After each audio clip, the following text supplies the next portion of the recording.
Herkese merhaba. Bugün hep birlikte gölgeyle tanışmak, bastırılmış gücümüzle yüzleşmek başlığıyla sevgili Jung'un psikoloji tarihine adını yazdırmış Gustav Carl Jung çok emek vermiş, çok kıymetli, çok değerli çalışmalar yapmış.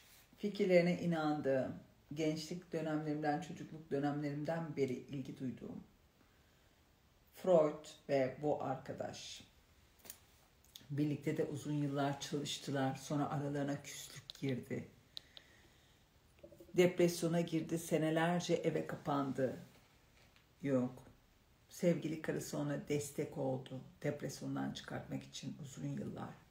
Ama sonra öyle bir geri dönüş yapıp öyle bir o içine dönüp kapandığı ve Freud'la olan ilişkilerini ve çalışmalarını gözden geçirdiği süreçte o kadar büyük açılımlar yaşayarak geri döndü ki evet, sonra Freud nasıl isim yaptıysa o da isim yaptı.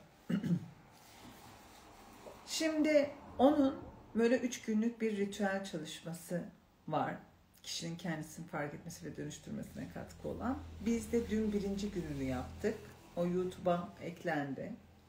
Bugün de 2. günü, yarın da 3. gününü tamamlayacağız. Ve 2. günün konusu işte kendi gölge yanlarımızda tanışmak. Buna bir kere niyet edelim, tamam mı? Zihinsel kalıplarımızı fark etmeye ve dönüşüm için bu kalıpları dönüştürmekle ilgili bir niyete girelim. Bugün biraz daha derinlere iniyoruz. İçimizde bastırdığımız, görmezden geldiğimiz ama aslında bizim olan bir parçayla tanışmaya karar verdik. Gölge yanımız. Jung'un gölge dediği şey bizim kötü yönlerimiz değil sadece. Bazen toplumun, bazen de ailenin kabul etmediği ama aslında bizim kimliğimizin bir parçası olan şeylerdir.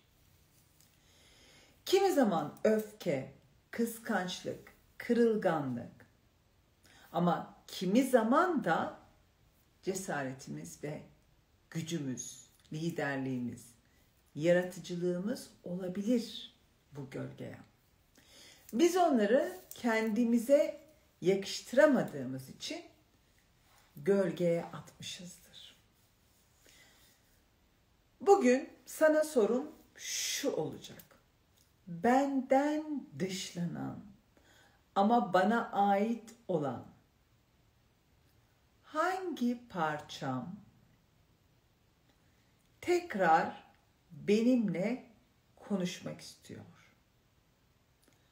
Şimdi şöyle bir enerjisel olarak kendine dön ve de ki benden dışlanan ama bana ait olan hangi parçam tekrar benimle konuşmak istiyor? Bir şey geliyor mu aklına? Lütfen bu soruyu zihninle değil, kalbinle dinle. Gözlerini kapatabilirsin. Birkaç nefes alarak, vererek kalbine dönebilirsin. Ve sonra o birkaç nefesi alıp verdikten sonra tekrar kendine sorabilirsin. Benden dışlanan ama bana ait olan hangi parçam tekrar benimle konuşmak istiyor? Şimdi bununla ilgili 1-2 dakika böyle hem uygulama yapacağız, tekrar geri döneceğiz, tamam mı? Şimdi birkaç dakikalık sessizlikte bu sorunun cevabına bir alan açalım. İçinden bir duygu, bir imaj, bir kelime ya da bir beden hissi gelebilir. Gözünün önüne gelen görüntüye güven. Bak bakalım. Birkaç dakika beraber yapıyoruz. Ben de yapıyorum sizinle. Evet. Nefes alıp veriyorum. İçimden bir duygu, bir imaj, bir kelime ya da bir beden hissinin gelip gelmediğine bakıyorum. Gözümün önüne ilk gelen şey ne? His, duygu, beden, kişi, olay, durum. Ne? Peki. Ve o gözünün önüne gelen ilk görüntüye güvenmeni istiyorum. Ardından dilersen defterine şu cümleyle yazmaya başlayabilirsin. Bugün de defter getirdin mi yanında? Böyle çalışmalar yaptığımızda hep bir kalem kağıt olsun yanınızda. Ve yazmaya başlayabilirsin. Bugün içimde görmeye cesaret ettiğim parça. Bugün içimde görmeye cesaret ettiğim parçam. Bugün içimde görmeye cesaret ettiğim parçam. Yazmak istemeyenler gözlerini kapalı tutarak içsel olarak da bu parçayla temas kurabilir. Yani kalem kağıdın yoksa yine de sen bilirsin onu. Bir his, bir duygu, bir cevap gelir sana. Tamam mı? Bir bak kendine. Gölgeyle zorlaşmak, yani yüzleşmek zor gibi gelebilir. Ama aynı zamanda çok da özgürleştiricidir arkadaşlar. Çünkü gölgenin içinde bastırılmış bir güç, bir yaratıcılık, bir özgürlük yatıyor olabilir. Ve biz bugün bu kapıyı aralıyoruz. Biraz daha üstünde duracağız. Tamam mı? Şimdi ne yapabiliriz? Bunu daha fazla açabilmek için katkı sağlayacak hangi mekanizmaları çalıştırabiliriz gölge yanımızla yüzleşebilmek için? 1. Projeksiyon yani yansıtma mekanizması. Kendimizde kabul etmediğimizi başkasında görürüz. Bunu birçok kereler kişisel gelişim alanında çalışan, seans yapan ya da işte bu tip konuşmaları YouTube'da orada burada yapan insanlardan duymuşsunuzdur değil mi? Yansıtma mekanizması. Kendimizde kabul etmediğimizi, aslında o şey, bizi rahatsız eden şey bizde vardır. Ama onu başkasında görürüz. Jung'a göre gölge en çok yansıtma yoluyla kendini gösterir. Sevmediğimiz, kızdığımız insanlara aslında içimizde bastırdığımız yönleri yansıtırız. Biri sizi çok fazla tetikliyorsa, içinizde bir şeyi size geri yansıtıyor olabilir. Belki de görmek istemediğiniz bir parça var ve bu parça tam da o kişide karşınıza çıkıyor. Orada açığa çıkıyor. İkinci adım birleşme süreci. Kendimizin bütünü olmak. Jung'a göre hayat boyu süren en derin yolculuk bireyselleşmedir. Tamam. En derin yolculuk bireyselleşme yolculuğumuz. Hayat boyu süren. Bu gölge, dün bahsetmiştik, anima nedir, animus nedir, kadının içindeki erkek, erkeğin içindeki kadın yanlarının açığa çıkartılmasıyla ilgili bir konuşma yapmıştık. Personadan bahsetmiştik. Persona dünkü bölümde, bugün hala bunlar ne demek istiyor diyenler dünkü bölümü seyrederek başlasın. YouTube'da bulabilirsiniz. Persona gibi parçaları fark ederek, yani maskelerimizi, sosyal maskelerimizi, gölgelerimizi, anima, animus, persona gibi parçaları fark ederek gerçek benliğimize yaklaşmak demek bireyselleşme süreci. Bugün gölgemizle tanışmak aslında bireyselleşmenin çok önemli bir adımı. Kendimize doğru bir adım daha atmış oluyoruz. Ve eksik değil, tamamlanmak için atıyoruz. Yani bu atmış olduğumuz adım tamamen eksiklik duygusuyla değil, bir şey tamamlamak duygusuyla atılıyor. Ve üçüncü adım ise aktif imajinasyon. Bilinç dışı ile yaratıcı diyalog kurmak. Peki bu nasıl olacak? Jung'un geliştirdiği bu yöntem içsel parçalarla, hayal gücü yoluyla diyaloğa girmeyi içerir. Bugünkü gölge çalışmasına yaratıcı bir boyut katıyor bu imajinasyon, aktif imajinasyon. Onu hayal etmek, canlandırmak, onunla konuşmak. Ve şimdi gözlerinizi kapatın ve içinizdeki gölgeyle bir anlığına sohbet ettiğinizi hayal edin. Size ne söylüyor? Siz ona ne söylemek istersiniz? O gölge yanınızda. Şimdi sohbet ediyorsunuz. Zihinsel olarak imajine ettiniz. Gölge yanınız açığa çıktı. O bir varlığa dönüştü ve o yanınızda nasıl bir sohbet açığa çıkartıyorsunuz, yaratıyorsunuz? Ne söylemek istersiniz ona?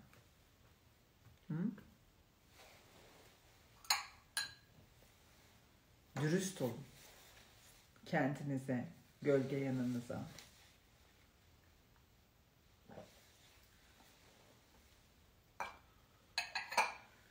Ve dördüncü adım, arketipsel gölge örnekleri vererek devam ediyoruz. Mitolojiden veya masallardan bazı örnekler verecek olursak daha iyi anlayabilirsiniz. Gölgeyi semboller üzerinden de anlatabiliriz. Ve örnek, masal deyince, Kül Kedisi'ndeki Cinderella, Kül Kedisi'nin üvey annesindeki o kıskançlığı hatırlayın. Bu arketipsel gölge yana bir örnek. Üvey kızına olan kıskançlığı. Veya masallardaki ejderhalar, işte bu özellikle fantastik filmler seyredenler daha iyi bilir. Hep bir ya da Kore filmleri ya da fantastik çocuk romanları. Ejderhalar. Orada bastırılmış bir gücü temsil eder ejderha. O da bir gölge. Arketipsel gölgeye örnek olabilir. Ya da rüyalarımızdaki karanlık figürler. Bunlar da örnek olabilir. Masallarda kötücül karakterler boşuna var olmuyor. Yani dikkat edin, filmlerde ya da masallarda, artık masalların da filmi oluyor ya, yani hikayelerde, masallarda o kötü karakterler sizce boşuna mı? Onlar aslında bastırdığımız ama görmemiz gereken o yönlerimizi sembolize ediyorlar. Ve 5. adım derinleşme. Jung'un alıntısıyla derinleşmek. Evet, insan gölgesine bakmaya cesaret ederse ışığını da bulur. Veya bilinçli olmayan her şey kader olarak karşımıza çıkar. Derinleşiyoruz, daha da derinleşiyoruz, değil mi? Peki şu anda biz bütün bu konulara girdiğimizde hangi duygu en çok size, hangi gölge duygunuz zorladı? Bir bakın kendinize. Öfke mi? Suçluluk mu? Kırgınlık mı? Lütfen daha sonra bu çalışmayı canlı yayında kayıtta bıraktığımda, ben sayfayı kapattığımda yayın kapandığında ve ben bu yayını sayfaya kaydettiğimde bu yayının altına bu çalışmayı yaparken hangi duygunuzun öne çıktığını yorumlara yazar mısınız? Örnek, öfke ya da suçluluk ya da kırgınlık ya da hepsi birlikte. Öfke, kırgınlık, suçluluk, yargı, kırgınlık. Yani ne çıktı açığa?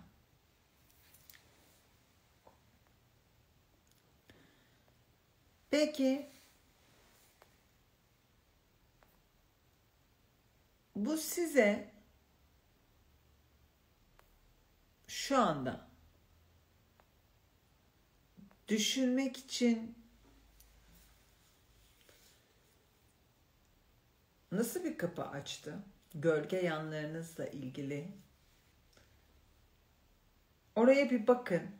Yorumlar kapalı. Burada okumayacağım. Ama siz kendi içinize bu soruma bir bakın. Gölgenin korkutucu değil, yol gösterici olduğunu bilmeniz gerekiyor. Korkmayalım. Gölge yanlarımız varsa var. Hepimizin gölge yanı var. Yani şu anda bu dünya alemindeysek, tekamül ediyorsak zaten gölge yanlarımızla başa çıkmak bizim o tekamül sürecimizi kolaylaştıracak olan şey. İnsanlar genelde gölge deyince karanlık, tehlikeli bir şey sanıyor. Gölge bizi tehdit eden değil, bize ayna tutan bir parçadır. Bastırdığımız ne varsa orada saklıdır. Çoğu zaman da en büyük potansiyelimizdir. Direnci normalleştirir. Bunu görmek istemiyorum diyen tarafımıza bir alan açmalıyız. Neden görmek istemiyoruz? Fark etmek istemediğimiz yönlerle yüzleşirken direnç olması çok doğal değil mi sizce? Yani herkes çok kolay kabul etmiyor. Bazen gölgeyle yüzleşmek hemen mümkün olmayabilir. Yani bugün biz bunu çalıştık diye bugün yüzleşmek zorunda değilsin. Ama bu bilgi bir yerlerde saklı kalacak. Bu da gölgenin bir parçasıdır. Direnç de görülmek ister. Kendine kızmak da. Sadece kendini dinle. Kendinle ilişkindeki bu sohbeti bir dinle. Gölge yanlarıma odaklanarak o gölge yanlarımı ışığa çıkartıp dönüştürmeyi seçiyorum deyip girdin ya bu niyete. Ve bedeninle bir bağlantı kur. Gölge nerede hissediliyor? Şu anda bastırılmış bir duygu hatırladığında bedeninde nerede hissediyorsun bu duyguyu? Kalbinde bir daralma mı hissediyorsun? Göğsünde bir sıkışma mı hissediyorsun? Kalp ritminde bir artış mı hissediyorsun? Ensende bir ağrı mı hissediyorsun? Evet, bir bak, boğazında bir düğümlenme mi hissediyorsun? Nerede? Bedeninde nerede yer alıyor bu gölge yan? Gölge sadece zihinde değil, bedende de yaşıyor. Onu yerleştirdiğimiz alanlar genelde onu bastırdığımız bölgelerdir. Peki kıskanmak, öfkelenmek, yargılamak senin gözünde ne? Normal mi, değil mi? Aslında tüm bunlar bütün insanlar için doğal duygular, normal. Yıkıcı değil. Aslında yol gösterici duygular. Yıkıcı olan o duyguların varlığını görmezden gelmek, yok saymak, ifade edememek, dışa vuramamak ve yanlış yerlerdeki patlamalar.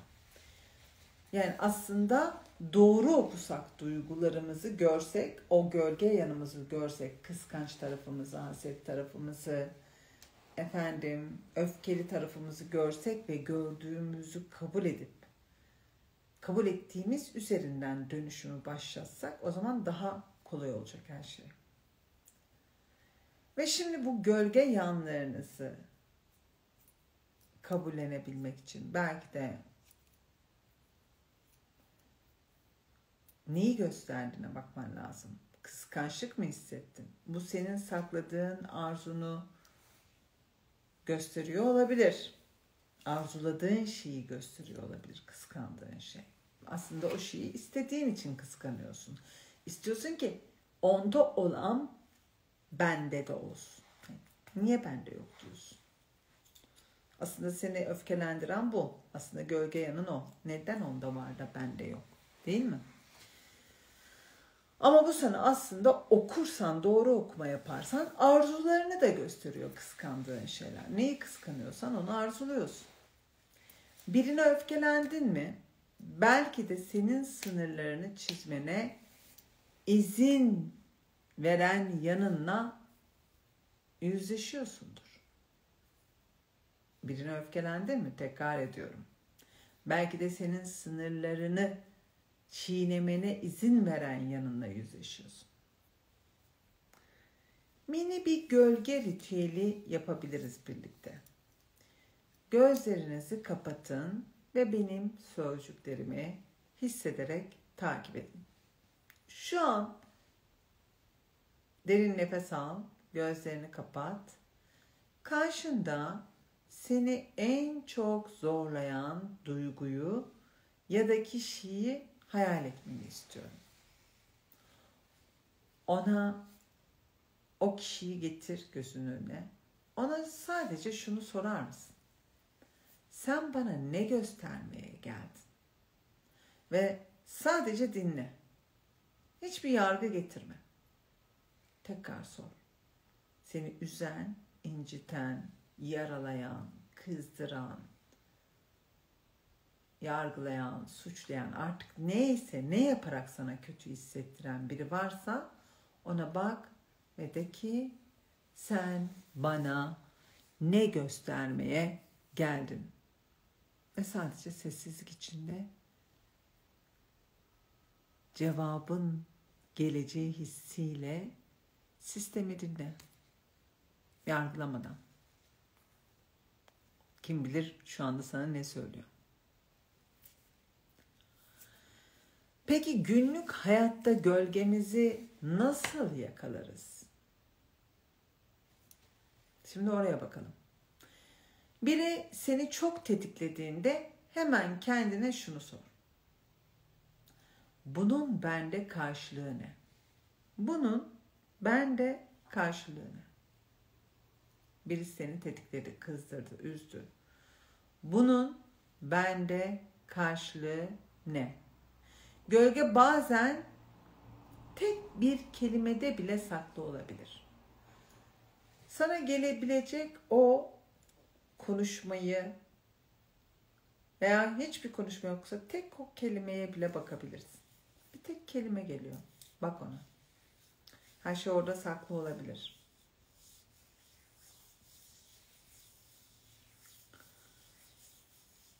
Evet. Ve şimdi gölgenle barışmak ve bütünleşmekle ilgili ne yapabilirsin? Bir niyet, dua edebilir miyiz acaba? Yani bugün her şey bugün sonlanmayacak ama burada yaşadığın farkındalığı sen hayatına çekeceksin. Ve benim sana sordurduğum, yaptırdığım, söylettiğim her şey sende açığa çıktığında şimdiki bilinç ve farkındalığının yaşamının her alanına yayıldığında daha olay veya kişi, durum, duygu açığa çıkarken farklı davranmaya başlayacaksın. Şimdi istersen gözlerini kapat, bir elini kalbine koy ve içinden ya da sessiz olarak şu niyeti söyle. Hisset.